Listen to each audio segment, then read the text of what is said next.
사실 연구에 따르면 하지마라는 부모의 말에 톤만 들어도 그게 뭐 때문인지를 판단할 수 있다는 결과도 있어요. 이런 경우에 아이들은 내가 더 많이 울면, 더 심하게 반응하면 결국 엄마 아빠가 내 말을 들어주는구나 라는 것을 학습해서 다음에는 더 강한 반응으로. 안녕하세요. 발달심리학자 요하나입니다. 오늘은 부모님들이 많이들 하시는 질문에 대해서 같이 이야기를 나눠보는 시간을 가져보려고 하는데요. 훈육에 관련된 질문들을 좀 많이 해주셨더라고요. 그래서 그 질문들을 모아서 답변하는 시간을 갖도록 하겠습니다. 우선 첫 번째 질문, 훈육은 언제 하는 게 좋을까요? 훈육은 만 2세 전에는 하지 말아야 된다. 만 2세 전에 해도 된다. 뭐가 맞는 걸까요? 이런 질문을 주신 분들이 많은데요. 저는 이 질문이 훈육의 정의에 대한 오해에서 오는 게 아닐까라고 생각을 하는데요. 흔히들 훈육이라고 하면 아이들이 뭔가 잘못했을 때 왜 잘못했는지 아이를 붙잡고 엄하게 혼내시는 것, 이 장면만을 기억하시는 경우가 많더라고요. 하지만 사실 훈육은 아이들이 올바른 행동을 할 수 있도록 알려주고 가르쳐주는 것이거든요. 그래서 사실은 아기 때부터 자연스럽게 이루어지는 것이 바로 이 훈육이라고 할 수가 있습니다. 다만 아이들의 발달 연령에 따라서 그 훈육 방법이 다를 뿐인 거죠. 아이가 벌 받으면서 손을 들고 부모가 너 잘했어 잘못했어 이렇게 훈계하는 장면은 사실은 훈육의 여러 방법 중에 하나라고 할 수가 있어요. 중요한 것은 이 아기인 시기부터 훈육의 기초를 다져나가는 겁니다. 우리 부모님들 아기들이 위험한 물건에 다가갈 때 어떻게 하세요? 아이들의 몸을 잡으면서 행동을 제재하시죠. 또 아이가 실수라도 누구를 치거나 아니면 물건을 던지면 그 행동을 하지 못하게 손을 막거나 몸을 잡습니다. 이렇게 부모님들이 자연스럽게 아이들의 행동에 대해서 반응하시는 모습, 이게 바로 훈육의 기초라고 할 수가 있어요. 이런 부모님들의 반응을 통해서 아이들은 어떤 행동을 해도 되는지, 어떤 행동을 하면 안 되는지를 자연스럽게 배우게 됩니다. 바로 이게 훈육의 시작인 거죠. 제가 발달심리학자로서 가장 오랫동안 연구해온 연구 질문 중에 하나가 아이들이 언제부터 세상의 옳고 그름을 구분하고 또 이 옳고 그름을 구분하는데 영향을 미치는 것들은 무엇이 있냐라는 건데요. 제가 진행한 연구에 따르면 아이들은 아주 이르게는 만 2세 반 정도 혹은 3세부터 어떤 행동이 옳고 그르다라는 판단을 언어로서 명시적으로 표현을 할 수 있게 돼요.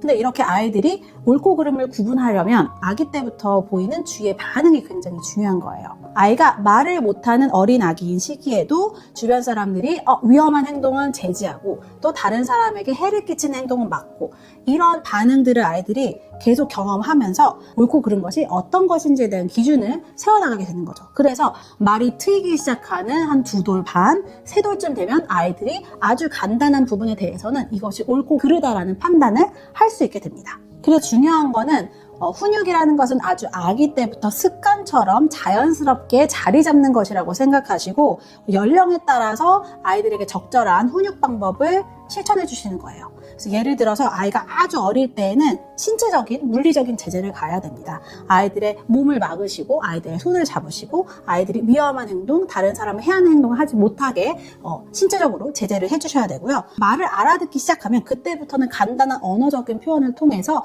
그 행동이 옳지 않다는 것을 알려주셔야 돼요. 그렇게 하면 안 돼. 대신에 이렇게 하는 거야 라고 부모님이 정확한 언어로 표현을 해주셔서 아이가 행동의 한계를 더 잘 인지할 수 있게 해주시는 거죠. 그리고 본격적인 말이 트이는 만 2, 3세부터는 이제 간단한 설명까지 곁들여서 왜 그런 행동을 하면 안 되는지, 그리고 왜 이런 행동을 해야 되는지에 대해서 설명까지 해주는 것이 중요합니다. 바로 이게 많은 부모님들이 생각하고 계시는 훈육의 모습일 거예요. 아이에게 잘못한 부분들, 잘한 부분을 지적하면서 왜 그렇게 하면 되는지 안 되는지를 설명해 주시는 거죠. 훈육은 아기 때부터 자연스럽게 생활 속에서 실천하는 것이다. 그리고 아이가 자라나면서는 연령에 맞는 훈육법을 사용해야 한다라는 겁니다.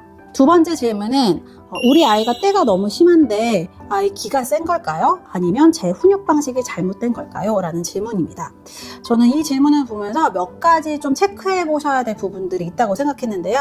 우선 첫 번째로 가정 내에서 어떤 행동을 하면 되고 하면 안 되는 이 기준이 명확하게 자리 잡고 있는지를 먼저 한번 점검해 보셔야 될 것 같아요. 아이들은 가정 내에서 누구는 이걸 해도 된다, 누구는 이걸 안 해도 된다, 이렇게 규칙이 명확하지 않으면 굉장히 혼란스러워 할 수가 있어요.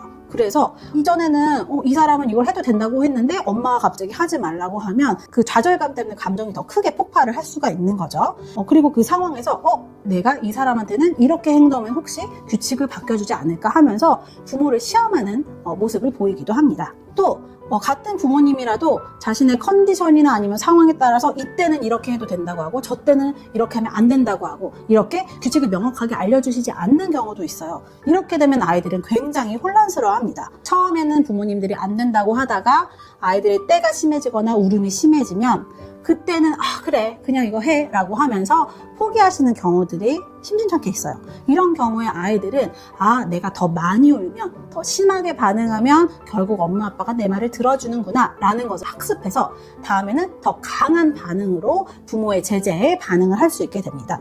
그리고 두 번째는 아이가 떼쓰는 상황에 대해서 한번 파악을 해보셔야 된다는 거예요. 이 아이가 떼를 쓰는 상황을 생각해보면 아이들은 뭔가 하고 싶은 게 있거든요. 그런데 부모는 그게 안 된다고 하면서 이 부모와 아이가 대치하는 상황일 경우가 많아요.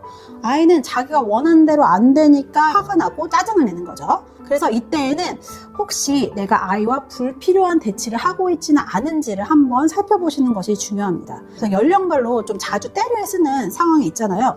특히 예를 들어서 만 2, 3세가 되기 전에 이제 언어가 잘 되지 않을 때 아이들은 원하는 게 잘 표현이 안 되면 떼를 쓰면서 강하게 반응하기도 하거든요. 이때는 감정 조절 능력이 미숙하기 때문에 정말 고집이 더 센 모습으로 비춰지기도 합니다.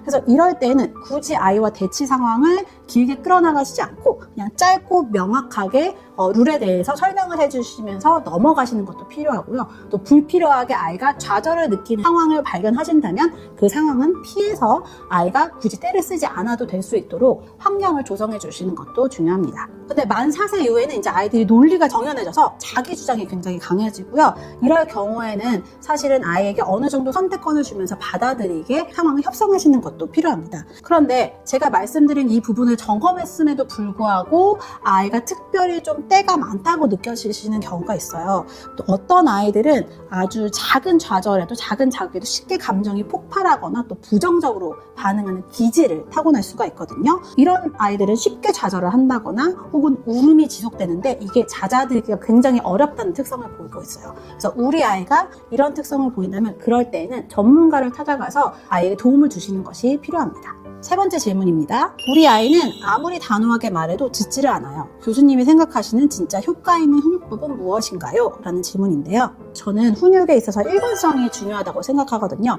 그래서 아이에게 내가 꼭 지켜야 될 규칙은 뭔지를 생각해 보시고 그 규칙에 대해서는 양보 없이 계속 관철시키는 것이 중요하고요. 근데 저는 여기서 중요한 게 단호하다는 것의 의미에 대해서 좀 한번 부모님들이 생각해 보셨으면 좋겠어요. 단호하다는 것은 아이에게 무섭게 반응한다는 뜻이 아니거든요. 단호하다는 거는 아이에게 이 행동은 잘못됐고 나는 이 규칙을 밀고 나갈 거고 너와 타협할 생각이 없다라는 메시지를 전달하는 것이 바로 단호한 거예요. 근데 이때 이 메시지를 전달할 때 굳이 아이에게 무섭게 공포를 주면서 전달할 필요는 전혀 없습니다.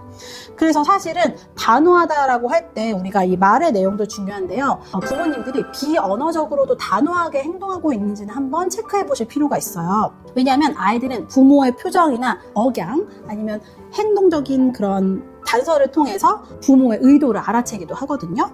예를 들어서 아이가 위험한 행동을 할 때 아이의 행동을 제재시키셔야 하잖아요. 그럴 때 위험해 내려와 라고 메시지는 이렇게 나가는데 목소리나 표정이 그렇지 않은 경우 내려와 왜 그래 단호하지 않은 목소리로 아이에게 말을 한다면 아이가 그 상황이 위험하다는 것을 적절하게 인지하지 못하겠죠.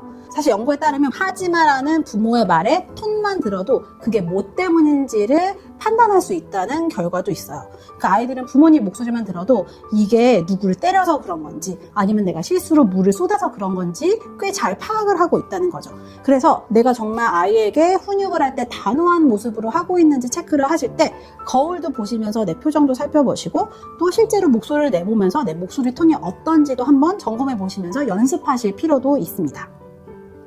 자, 오늘 훈육에 대한 3가지 질문에 대해서 이야기를 나눠드렸는데요. 말씀드렸듯이 가장 중요한 것은 일관성을 가지시는 거예요. 내가 아이를 키우면서 우리 아이가 어떤 모습을 자라길 바라는지 생각해 보시고 아이에게 꼭 지켜야 될 규칙들은 무엇인지 점검해 보시는 시간을 가졌으면 좋겠습니다. 지금까지 발달심리학자 유하나였습니다. 감사합니다. 영상 아래 설명란을 보시면 아이박사 하나박사 온라인 상담실 링크가 있어요. 아이 발달이나 양육에 대해서 궁금한 점이 있으시면 링크를 눌러주세요.